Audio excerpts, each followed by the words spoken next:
आणि आता थेट जाऊयात बुलढाण्यामध्ये। तर आपल्या वक्तव्याबद्दल हर्षवर्धन सपकाळ यांनी शिवप्रेमी प्रती दिलगिरी व्यक्त केली। अतिशय महत्त्वाची बातमी फेसबुक पोस्ट करत हर्षवर्धन सपकाळ यांनी भाजपच्या खोडसाळपणामुळे काही शिवप्रेमी बांधवांच्या भावना दुखावल्या गेल्यात, त्याबद्दल दिलगिरी व्यक्त केलेली आहे।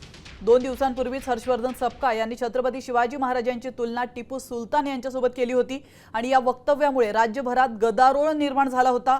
हर्षवर्धन सपकाळ यांना धमक्याही मिळाल्या होत्या, तर काही शिवप्रेमी थेट हर्षवर्धन सपकाळ यांच्या निवासस्थानी सुद्धा दाखल झाले होते आणि या अनुषंगाने काही वेळापूर्वीच हर्षवर्धन सपकाळ यांनी फेसबुक पोस्ट केलेली आहे आणि भाजपचा तीव्र शब्दात निषेध करत त्यांच्या गलिच्छ आणि खोडसाळपणामुळे काही शिवप्रेमी बांधवांच्या भावना दुखावल्या गेलेल्या आहेत, त्याबद्दल मी मनपूर्वक खेद व्यक्त करतो। माझ्या शब्दाचा गैरवापर केल्याबद्दल शिवप्रेमी प्रती दिलगिरी व्यक्त करतो, असं विधान त्यांनी केलेलं आहे आणि कुणाच्याही भावनांना ठेच पोहोचवण्याचा माझा हेतू नव्हता, अशा प्रकारची फेसबुक पोस्ट त्यांनी शेअर केलेली आहे।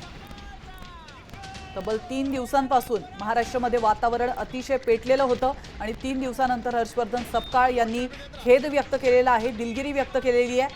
मात्र या संपूर्ण प्रकाराचं खापर त्यांनी भाजपवर फोडलेलं आहे।